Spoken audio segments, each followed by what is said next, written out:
Recording on this. Okay, we aren't going to push this to Facebook. And then we're going. This is just going to be an audio edition of the view of, excuse me, of the journey, and we'll put some pictures into the video that when it gets released. Okay, Adam, are you ready? Yes. Okay, you speak up and have hello. Let me hear you again. Welcome to the journey. I am your host, Adam Finnegan. Today we will be talking to Peggy Brown, the daughter-in-law of Madeline Brown, author of Privileged View. Madeline Duncan Brown's Privileged View reveals a vivid insider's account of Texas politics, power, and secrecy that reverberates through U.S. history. As Lyndon B. Johnson's confidant and lover, Brown witnessed behind closed doors the maneuvers of oilmen, politicians, and influencers who shaped America's destiny.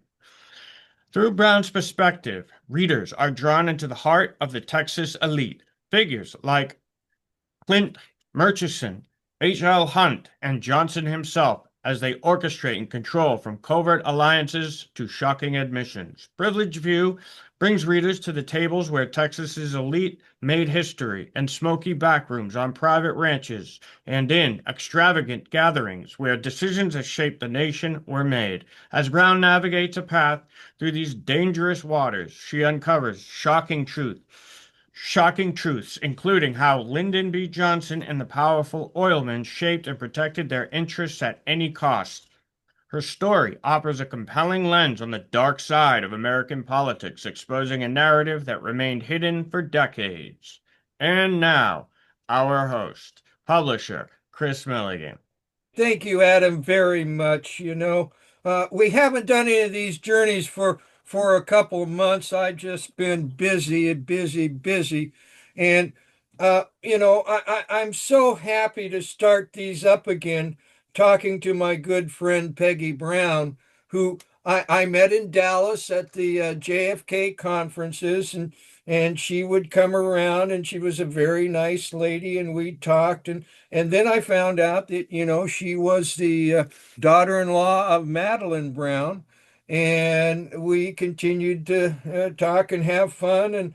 And then one day she told me that, she had the ability to reprint Madeline Brown's book and then had other commentaries by Jim Mars and other things. And I says, Peggy, we need to get that into print. And Peggy said yes. And so we came out with Privileged View, The Confessions of Madeline Brown, Mistress of LBJ, and Witness to History.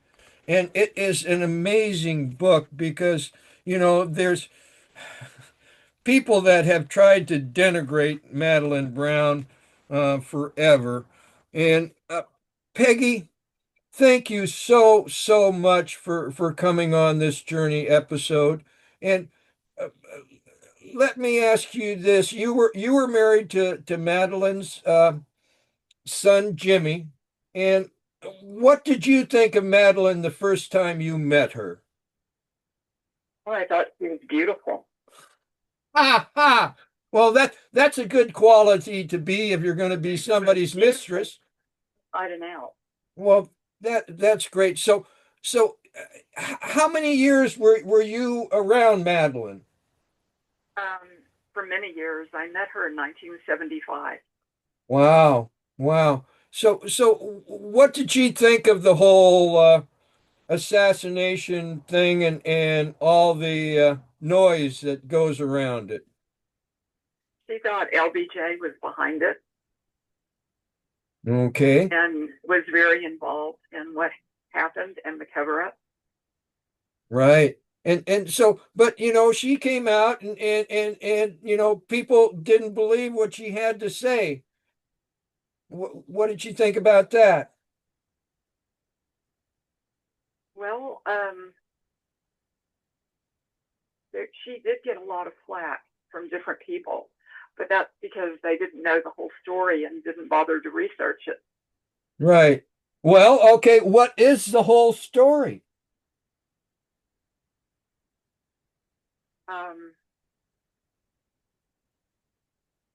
Madeline met LBJ years ago, and they ended up having an affair, and she became pregnant with Stephen. And Stephen and Madeline were supported by Lyndon Johnson for many years. Right. And there's all kinds of documentation around that. Yeah. Yeah. And, I mean, uh, uh, I've always looked at the Kennedy assassination as, a pivotal point of American history. And I've always looked at it that there was, an ulterior motive about it. And one thing when I was looking at it, and when I started to print Privilege View, and I started to look into all the oh reasons why people say, oh, Madeline is just, and I've dealt that with other books and authors that I've come out with, because they present truths that the quote unquote powers that be would rather not be out there. And one of the things I found most interesting, because the big thing that they always attack Madeline about is about the party. Okay, the night before, the day before the assassination, where a lot of people came, and they've always said, well, she's just making that up. I mean, I could never figure out why she would make that up. I mean, it wasn't like, she was uh, making money out of it or anything like that, or making herself doing herself any favors in talking about it. But, she was uh, a, a mistress can still be an honest person, right, Peggy? Right. You know, and so one of the things that uh, amazed me was about, they said that, oh, um, because Murchison had met J. Edgar Hoover through President William Howard Taft and Clyde Tolson, and they just mocked that. But when you dig into it, Tolson used to work for Taft, and he was a good friend of Hoover. So uh, there, there's a lot of truth to back up Madeline's story. So There's several people who continue to do that. right. So what was it like being Madeline Brown's daughter-in-law? She was a blessing to me. She was fun to be around. And she told you many stories of things that kind of happened in the inner circles. Yeah. Yeah. Yeah, she would tell me stories all the time about things that had happened.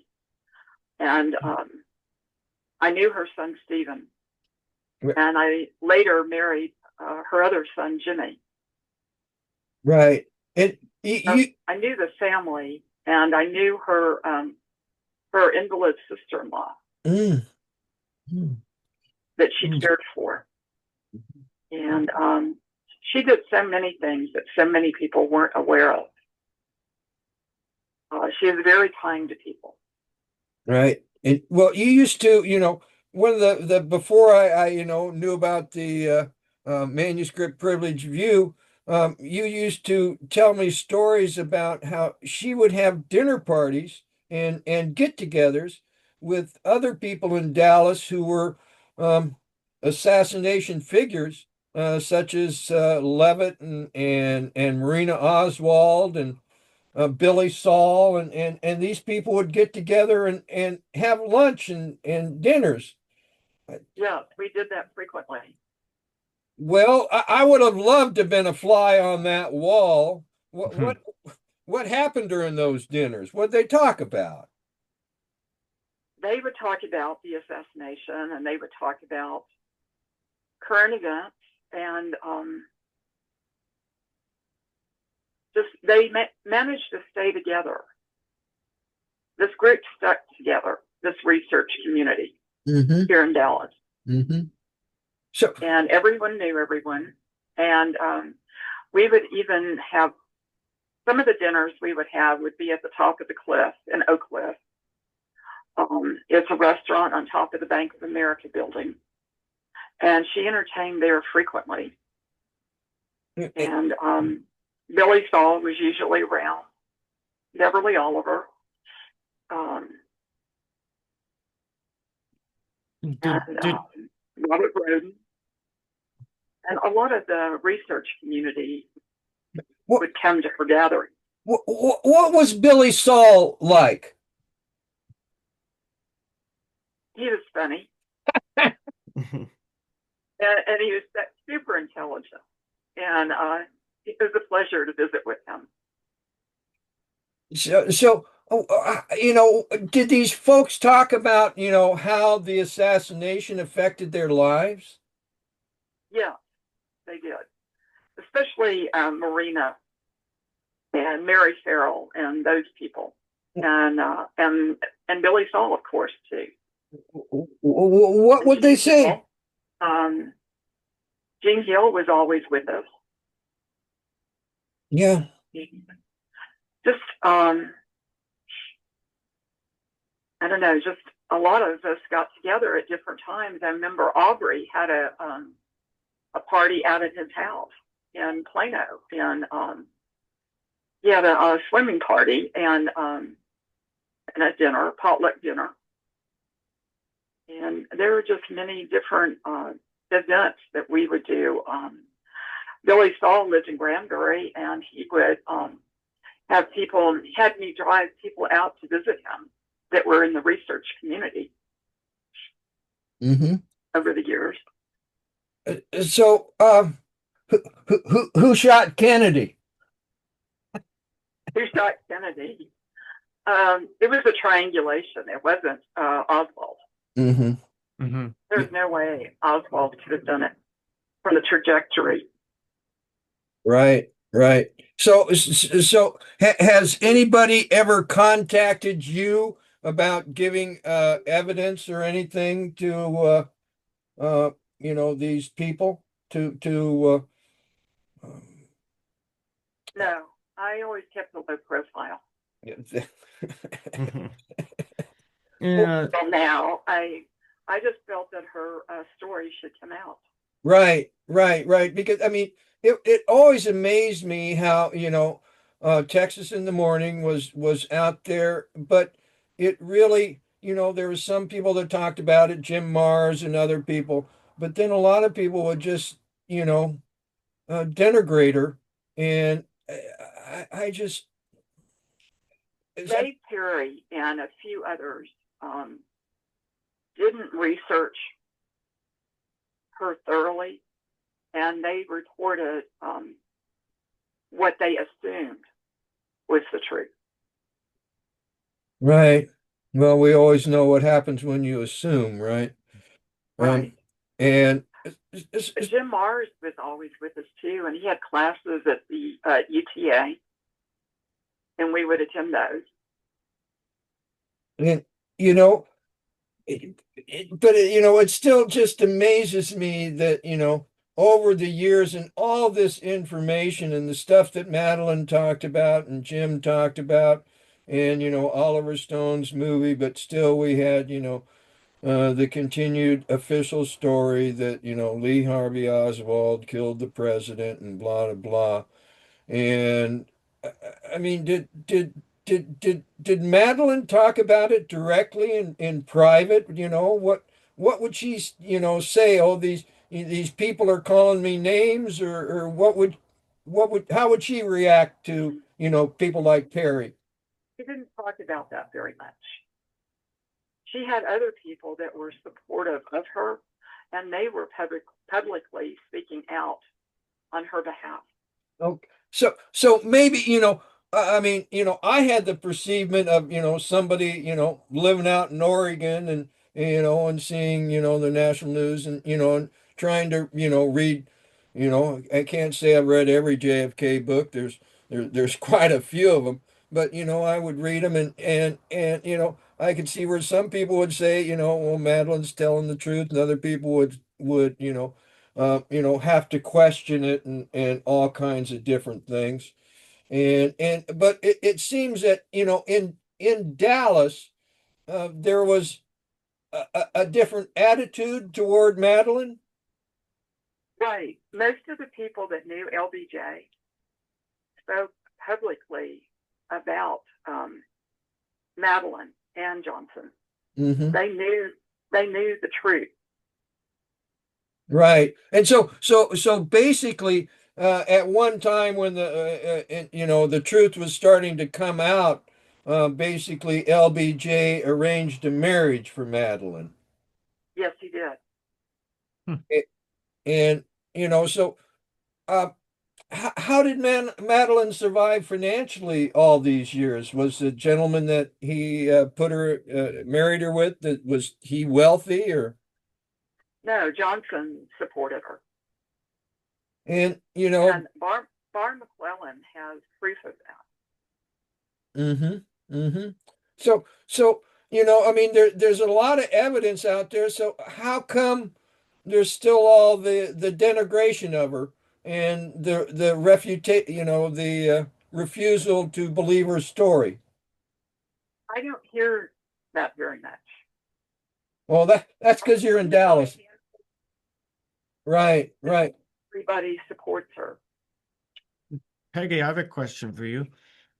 And so when you met her, would you say that your understanding of the world and how it worked changed after starting to hear a lot of these inner circle stories and whatnot from the insiders? Would you say that it kind of um, changed your understanding of the world? Because we're brought up a certain way to believe this, like always brought up, it's Lee Harvey Oswald killed Kennedy, this and that. And then when you met her, you started to hear stories, of course. So would you say that that kind of changed your understanding of how the world worked, or did you already kind of know or did you already have, were you Well, kind of already awake to it?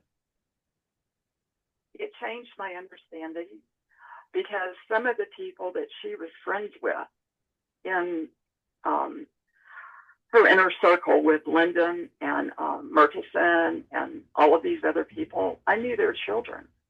Hmm. I was raised in North Dallas, went to private school. One of my best friends in school was Clint Murchison's granddaughter.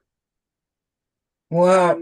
So I knew these people, and I thought and the Hunt family, and all of these people I thought were really good, solid people, church-going, family people. And I didn't realize until years later all of the things around the assassination. It really enlightened me quite a bit. Wow. So what was the scuttlebutt around the high school? Was there scuttlebutt around the high school about the assassination? No, not very much, except that we were taken to church to pray when the assassination happened. Yeah, yeah. They put me out on the street selling newspapers. Well, yeah, I was in grade school when the assassination happened, and the teachers all took us to church to pray for President Kennedy. Well, and so later on in high school with like the Murchisons and the Hunt kids, I mean, did they talk about it? I mean, did the kids? No, we never discussed any of it. Yeah. Well, I mean, it's interesting. I've gone to a lot of conferences there in Dallas, and you have too. And it's very interesting. I mean, we get a lot of people from out of town and different things, and we've tried to get, um, local reporters and local coverage. And it wasn't until last year that finally one of the radio stations actually, did an interview with us there in Dallas about the conference happening. Are things changing in Dallas about the understanding of the assassination? Yes, they are. More people are thinking along the lines that there's no way Oswald could have pulled the trigger that killed Kennedy. Mm-hmm. Right. Yeah. The ballistics and the trajectories and everything don't add up. Mm-hmm. So, Dealey Plaza, living in Dallas, that was just some place that you drove through, going from one place to another a lot, right? Right. You know, and you know the thing I always hear, you know, people and myself, the first time I went to Dealey Plaza, I says, "Wow, it's a lot smaller than you think," you know. And so, what do you think the future holds for Dallas and the JFK assassination?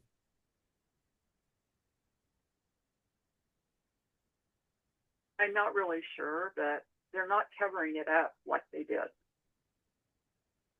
Well, It's that's more out in the open. wow, wow. So, what do you what is the importance of your book, Privileged View? The importance of it. I did it out of love for my mother-in-law. She always wanted to have this done, and it was hard getting it published in the beginning.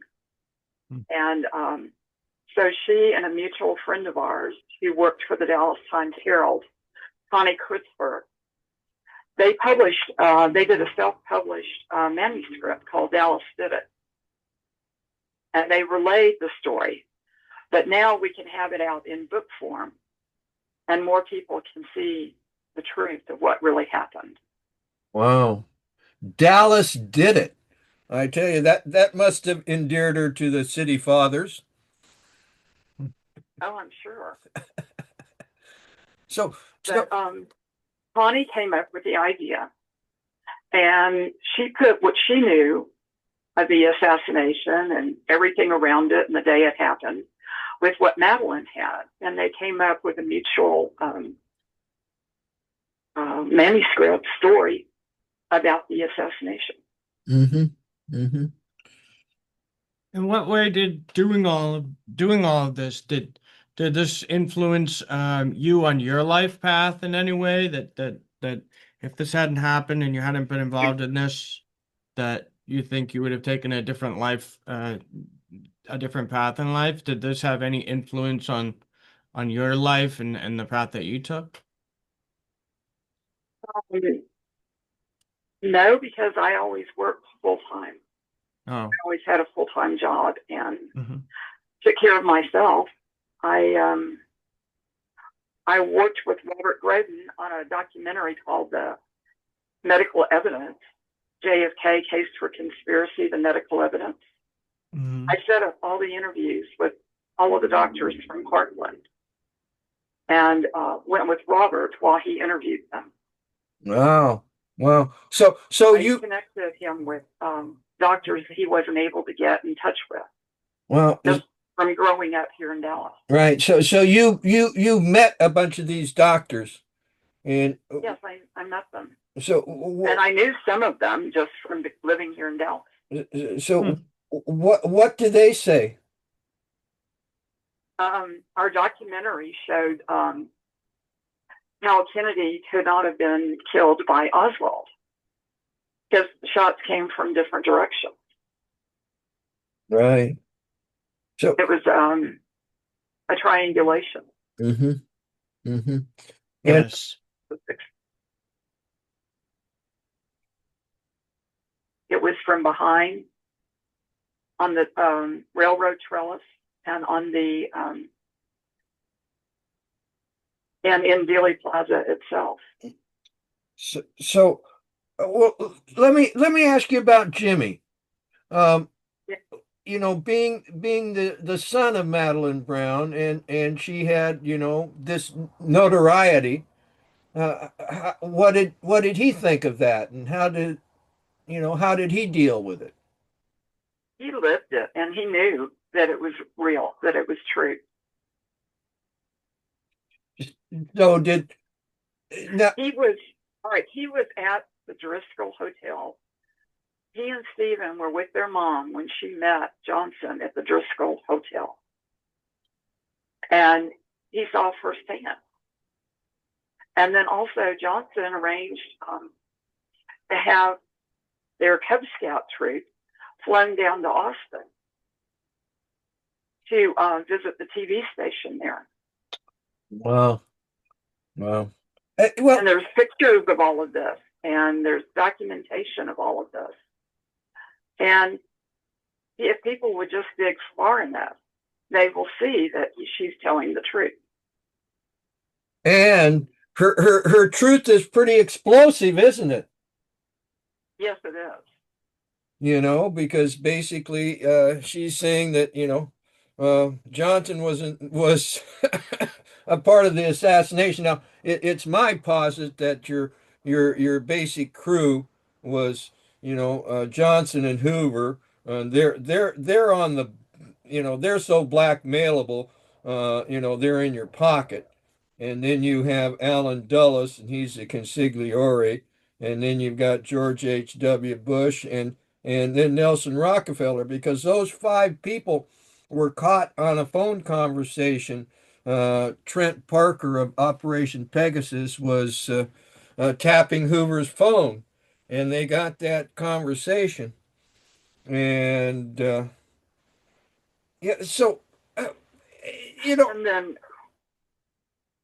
Johnson was involved with the 8F group. Right.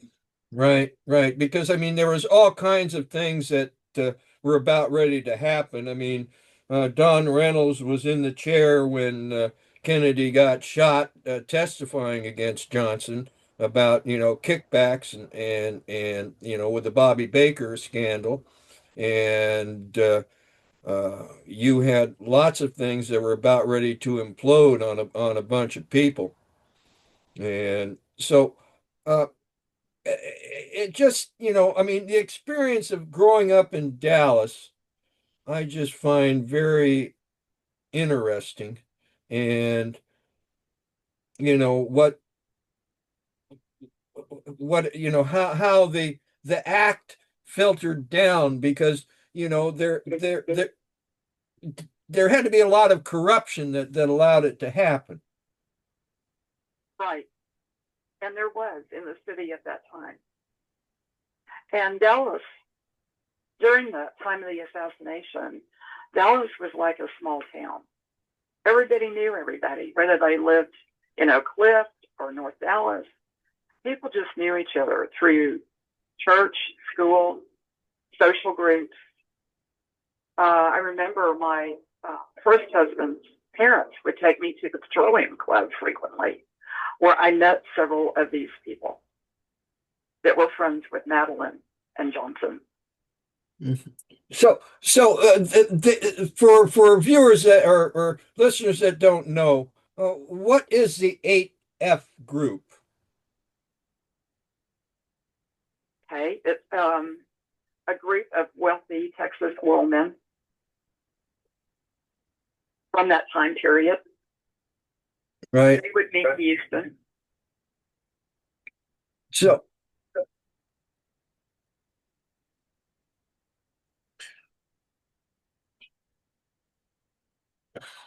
and what was the atmosphere like? Oh, did you notice like a change in the atmosphere at Dallas before and after the assassination? The atmosphere got very tense after the assassination, because Kennedy was killed in our city. Right. And it affected a lot of people. And when we would travel to other countries or other places, that was always the thing that came to mind. That was the city that killed Kennedy. Mm. So, and, but prior to that, it was different. Yeah. Yeah. Like something you can like feel in the like an intuitive feeling. So everything feels different. Like every place has kind of like its spirit, or so to speak. Like you go to the woods, it's got its own feel. In Dallas, you have Dallas before, and then it's like after it changes the entire atmosphere. It definitely did change the Mm, atmosphere. And yeah. so Stephen isn't with. How did Stephen deal with you? You knew Stephen, right? Yeah, I met him in. I met Madeline in '75. I met her son Stephen in '76. That was a very political year. Mm-hmm. And Madeline and Stephen and I would go to political fundraisers together here in the city. Madeline at one time worked for Senator Graham. And we were just invited to different fundraisers, either at the top of the cliff or at other hotels, for Jim Collins and Senator McCool and all of these different people, most of which were Democrats. And I'm sorry. No, excuse me for interrupting you. I was just wondering, I mean, Stephen, how did Stephen deal with the notoriety? End up going to these events together. And people knew that he was LBJ's kid. And I mean, did he get deference? No, not at that time. Oh, this was later. Okay. So later They on, didn't know until the 80s when Madeline went public. Why did she go public? New York City. Why did she Why did she decide to go public? Because she felt that she was dying. She had cancer.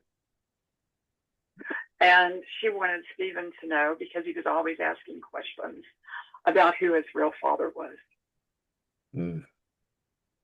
Wow. So how did Stephen deal with it once it came out? Well, we went with his mom on these TV interviews.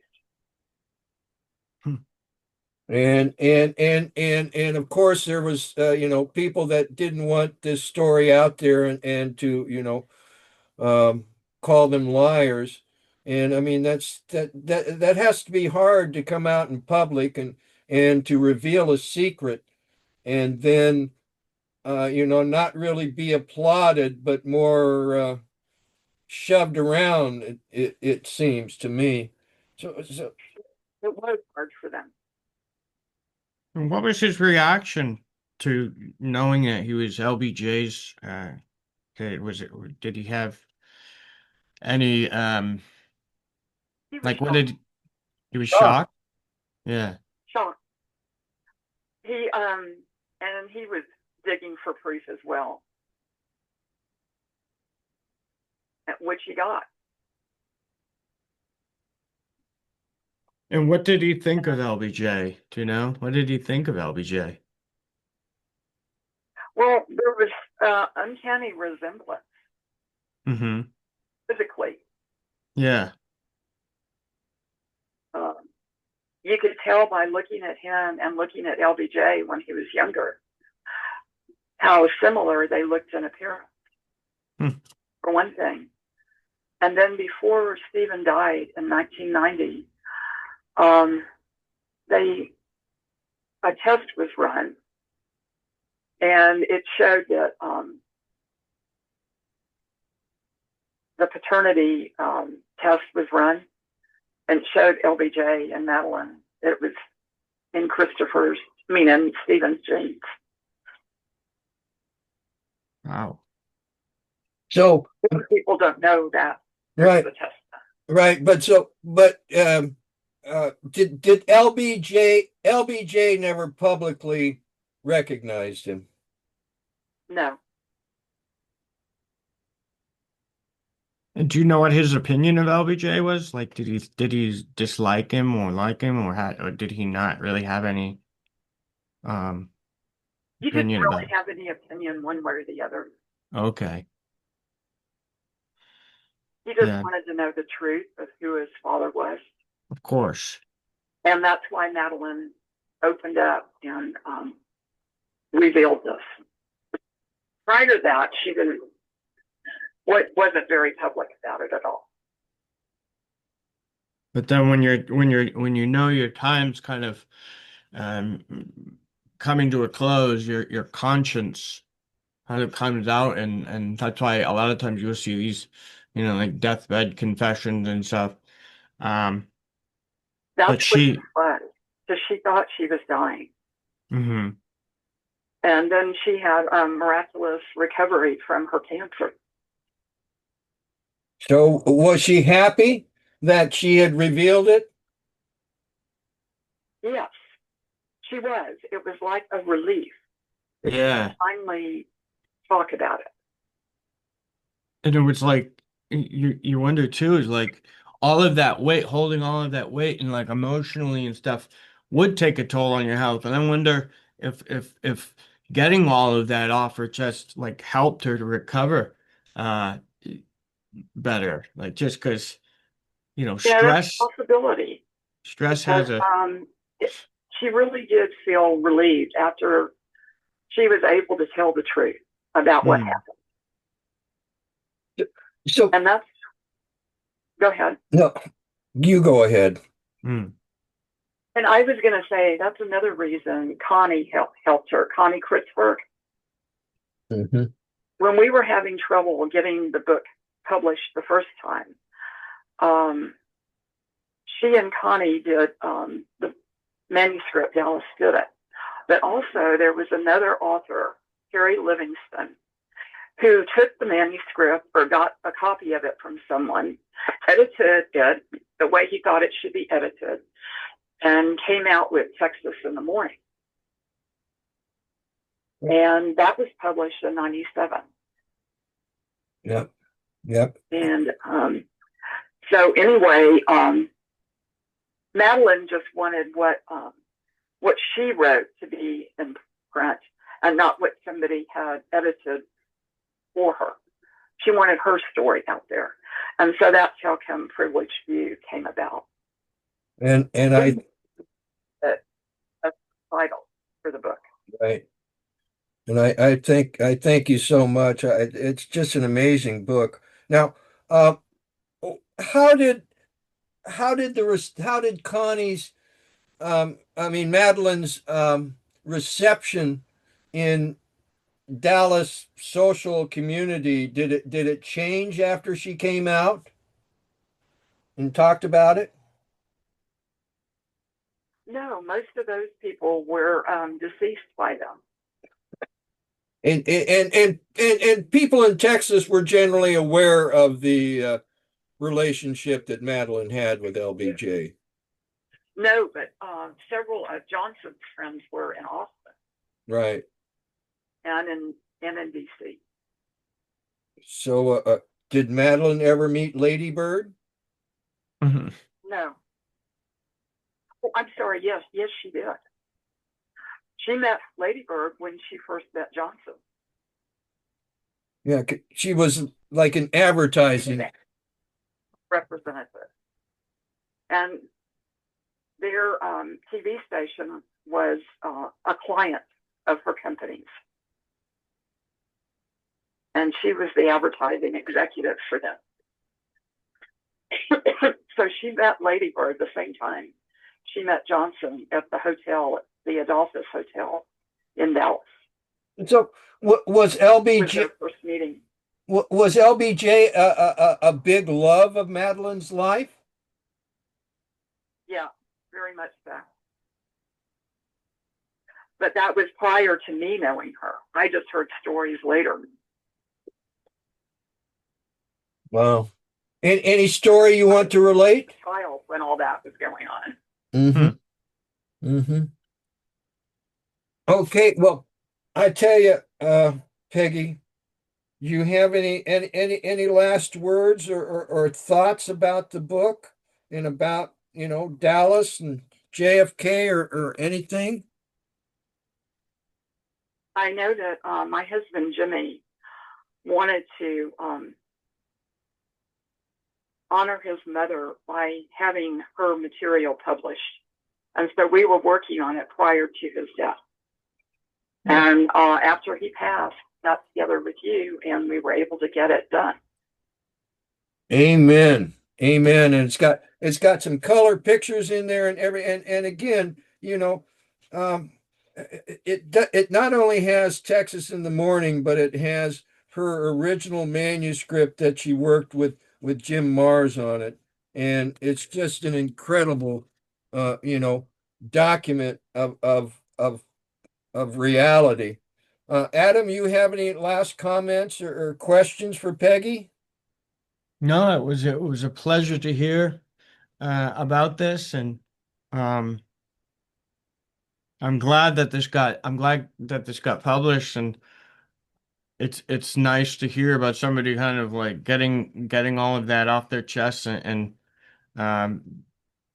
serving the truth and which leaves behind something for all of us. Like it helps all of us. Like a lot of our journey is about understanding our world, and it's these crucial pieces of information that kind of add to our understanding and serve the truth and which promotes love. So yeah. Amen. Amen. Well, Peggy, let me ask you about the man with the hat. Hmm. Okay. Mr. Mars. I mean, every time I saw him, he had a hat, and actually, after he passed, the estate had an auction for some of his hats, and I got one. I'm Oh wow. really happy. So, tell folks a little bit about what a wonderful man Jim Mars was. Was a wonderful man. He was a wonderful friend. And Hmm. he was very good to Madeline and her family. And I learned a lot about the Kennedy assassination because of my friendship with him. Yeah. Yeah. Yeah. It's amazing. And he did it to honor their memory. Yeah, it's amazing what a reporter will do, when they start asking questions and following the story. And we're very grateful for these people that, they stood up and talked. I mean, they could have been, they could have not, made waves and had not some of the problems that they had, but they stood up and told the truth. So, That's right. so Peggy, So much is coming out now in the Congress. yeah, and I have Jim Mars's book here, The $1 Trillion Conspiracy. I read a lot of his books. yes, yeah, Back to what you were saying. Right. yep. I always loved to run into Jim. I ran into him one time in San Francisco, and it just was a joy because he was always he smiled and he always had a good attitude around him, and it was always nice to be with Jim. It was. Yeah, you're right. He's a wonderful person. Right. Well, so are you, Peggy. So are you. And So are you. you Mm. know, you're quite kind of quiet, but you bring a lot to the table, Peggy, and I really appreciate it. So, Well, I have a lot of good memories. Mm. oh, that's good. So onwards to a better future for our children. Lord Yeah. have mercy. Onwards. Yeah. Thank The truth comes out better. Amen. Amen.